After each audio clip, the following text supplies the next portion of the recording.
The year is 2021, and whenever some people hear the name Robert Pattinson, this is what they think. I know what you are. Say it. Oh, it's that guy from Twilight.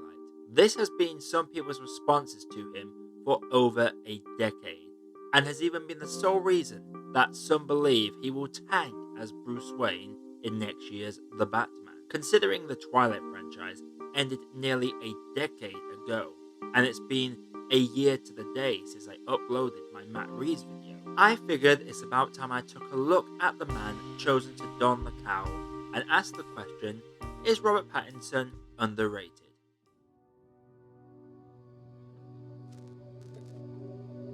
So, like with the Matt Reeves essay, I will begin from the start. Robert Douglas Thomas Pattinson was born on the 13th of May 1986 in London, England. Grew up in Barnes, had two older sisters, learned the piano and guitar from the age of 4, and was expelled from school for shoplifting and selling the goods to his fellow students. Whilst working as a photo model in his teens, he became infatuated with acting and preferred watching films to doing homework. The man spent most of his teens and early 20s performing his own songs at open mic nights, never dreaming of a career in acting. He was in the theatre club due to some fatherly encouragement and had done a few plays, including the lead in Our Town, in which he was spotted by a talent agent in the crowd. The path into acting had begun, and he was given a small role in 2004's Vanity Fair. There was, however, a small issue. He had been cut from the final film. Fair enough, these things happen, but he didn't find out until he attended the premiere. Imagine you're an actor, you think you have a small break, only to not be told that you were cut from that small break and are sat there wondering where the hell your scene is. It would be rough on anyone. This would, however, be a blessing in disguise that would show in the form of empathy, as the casting director, likely to be Mary Selway, felt guilty for not telling him and got him an audition for a small independent film called Harry Potter and the Goblet of Fire. Wait, did I say independent? I mean one of the highest grossing franchises of all time.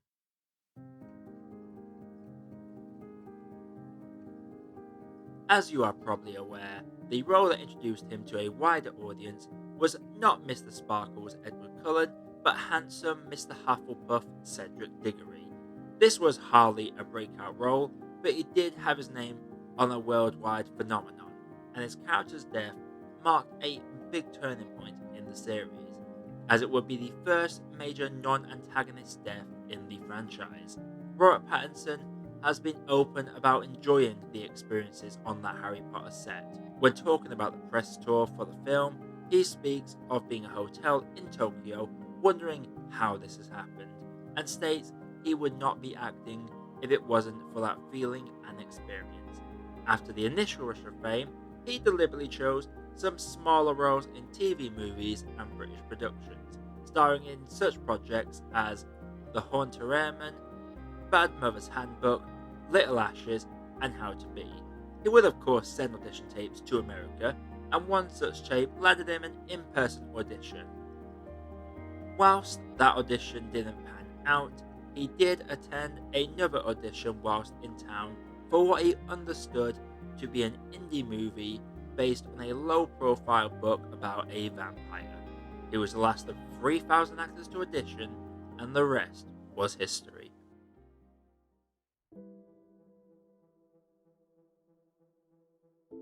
Robert Pattinson landed the role of vampire Edward Cullen, and yes, this is part of the video where some of you might roll your eyes or excitedly wait for me to rip this franchise apart.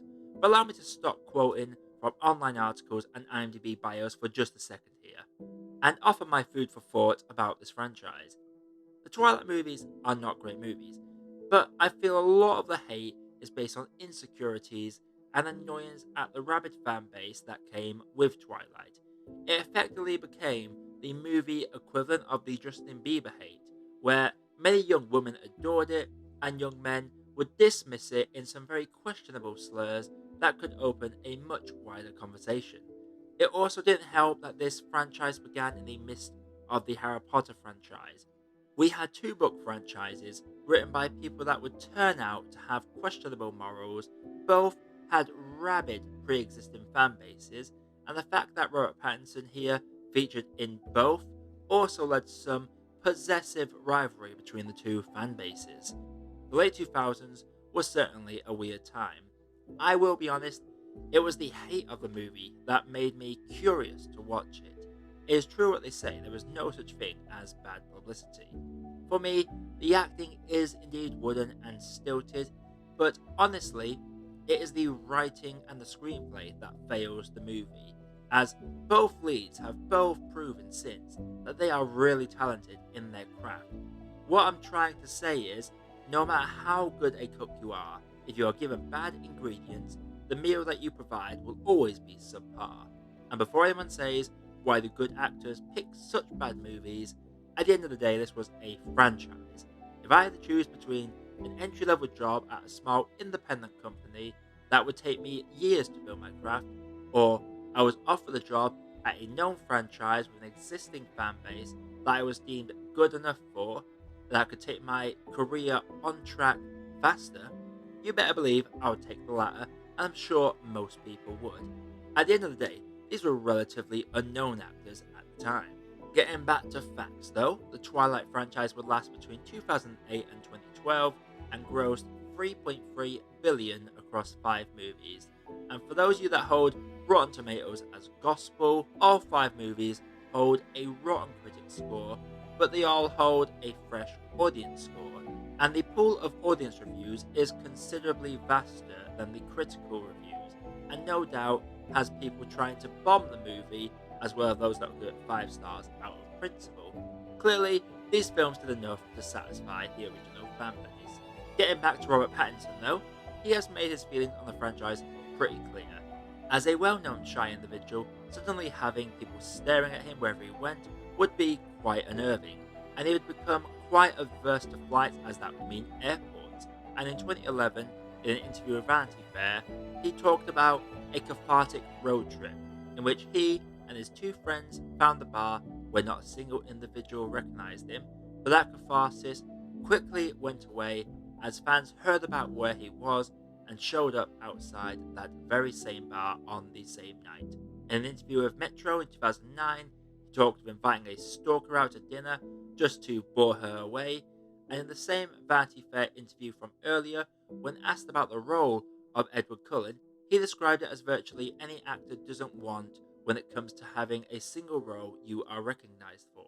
In an interview with Howard Stern, he spoke about being told to cool off lest he be fired from the role by his agents. Did your agents put pressure on you and stuff to say, hey, you better just get with the program or they're going to fire you? Oh yeah, they flew up and said like, you gotta, because I thought I was pretty safe, Right. And they flew up and they're like, yeah, you have to do the opposite of what you're doing now, or you're gonna get fired today.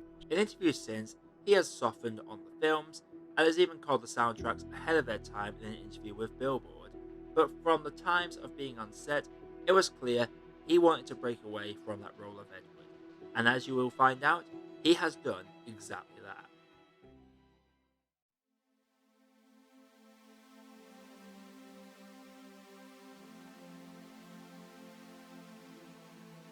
In between the Twilight movies, Robert Pattinson would have a few projects such as Remember Me, a project continuing his heartthrob typecast and is more remembered for its controversial twist, Water for Elephants, another movie where he was typecast as a heartthrob, and Bellamy, where the typecast was given a more harsher edge as he played more of a manipulator, and in 2012 played the lead in David Cronenberg's Palme d'Or nominated film Cosmopolis, which was the first hint of him challenging that typecast as a billionaire stuck in traffic whose life is slowly deteriorating all around him.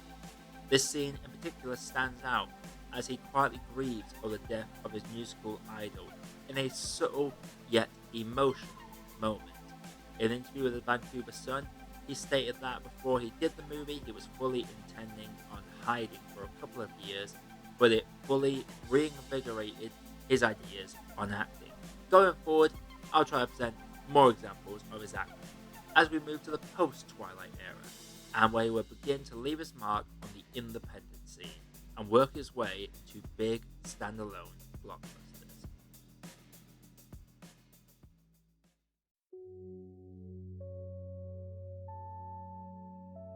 His first gigs after Twilight would come in 2014's The Rover and Maps to the Stars. In The Rover, Pattinson plays the brother of an antagonist whom is left for dead in this dystopian future. When speaking of getting this role with the Daily Beast, when it came to the audition, he had to get it and did way more work than he had ever done before. He got the role of Ray, and the following shows a new side to his acting range. Your brother left you to die. That's what people do. You don't learn to fight, your death's gonna come real soon. With Maps to the Stars, he once again joined with Cronenberg to play a limo driver in a much smaller role, with not a lot to focus on acting-wise. In 2015, he would make 3 film appearances in Queen of the Desert, Life, and The Childhood of a Leader. In Queen of the Desert, he would play T.E. Lawrence in a relatively small role. In Life, he would play life photographer Dennis Stock, whom is tasked to photograph James Dean. While Stain DeHaan has more compelling stuff in the movie, Pattinson gives a very well-rounded performance and shares a fine chemistry with DeHaan, as demonstrated here. Look, all I'm saying is I got some ideas, and you're not gonna be thinking those things about me when you see the pictures. All right, then give me one of your ideas. All right. Where in New York makes you most happy? All right, but you're not gonna like it.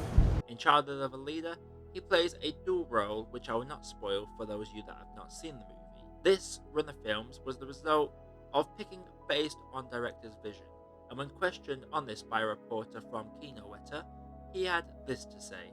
It's just much easier to have confidence in someone when they're very confident in themselves, and also when you have quite prominent directors, that it's just they're definitely in control of the project. These indie projects very much showed he had range and was regularly praised, even in the less received films, with the scores generally being mixed on Rotten Tomatoes, if that is of interest to you. He seemed to fly mostly under the radar, with a number of these films not being widely marketed. This would change, however, at least for the more die-hard cinema goers, in 2016 with The Lost City of Z.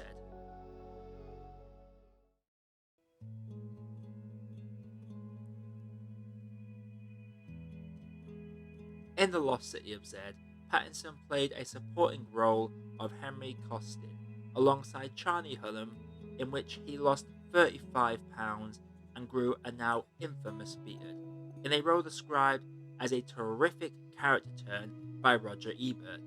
This performance was universally praised, but before I list such quotes, here's a little snippet of Pattinson's performance. As a recommendation. You see, I'm both skilled at rifle and pistols. Medal for bravery. It's very impressive. You have a family? No, none at all. Grant Wilson of Fiction Machine would eloquently describe his performance with the following sentiment as another performance for Pattinson in a long line of quiet, well-developed characters that collectively demonstrate just how much the popular Twilight features squandered his talent. His character was very much a supporting role that stood out to many. This very much suited Pattinson, who stated in an interview with Collider about the film, "I had a very specific idea of what the story was. It was actually quite different how it ended up being told when we were doing the movie. And so I was just kind of reacting on the fly, and I guess in a lot of ways just became my character just being along for the ride in a way."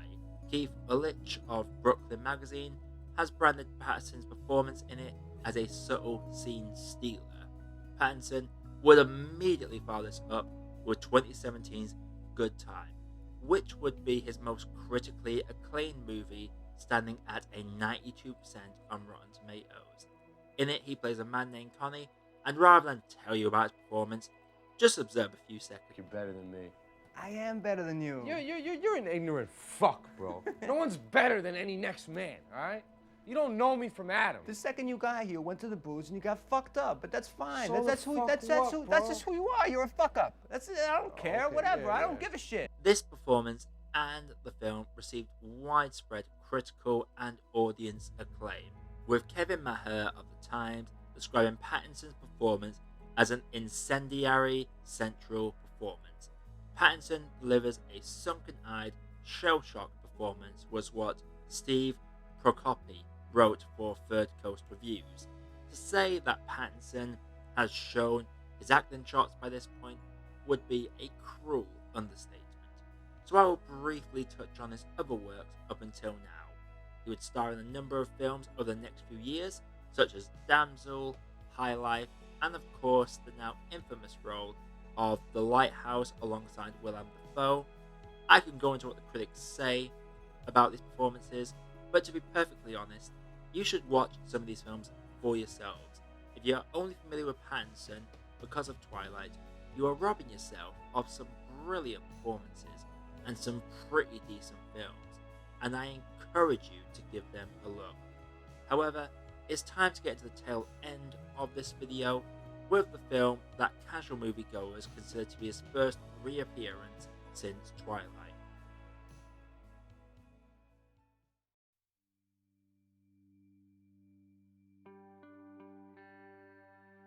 After years of teaming up with A24, Pattinson would return to the big blockbuster scene in Christopher Nolan's latest release, Tenet, a film that confused many audiences but also showed a charismatic Pattinson supporting the lead protagonist played by John David Washington. And whilst I personally was mixed on that film, I found Pattinson's Neil to have been the most personality-based character and standout star. There have been other films in recent years, but this has been long. As we move into next year's The Batman, hopefully it should now become apparent not only why he deserves this role, but also how he has proven he can do this role already. Look at the pros and cons of all these characters that he has played, and he has shown that he can nail both Bruce Wayne and Batman. Hell, this guy even does Brazilian Jiu-Jitsu according to his IMDb trivia, so he could probably kick our asses like we are Stains of Gotham. I honestly cannot wait for this movie and for casual audiences to finally see just how versatile Robert Pattinson is. So that brings me back to my original question. Is Robert Pattinson underrated? Well, that depends who you ask. I would say he is more underappreciated by general audiences. Any cinephile that has made an effort to follow his work knows he shared that Twilight role many years ago, and he is no more just Edward Cullen than Andrew Garfield is just Peter Parker. I use this comparison because both had these big roles but have immediately gone out of their way to challenge themselves as actors. General audiences that only go to see big name films, however, will have missed Pattinson's resurgence, and even the tryhards will have stopped following him once he stopped playing the heartthrob roles. So I fully expect that all the underappreciation he has received from general audiences will be snuffed out come the Batman's release next year. My name is Josh, I have been your Movie Apprentice, and I will catch you again very soon.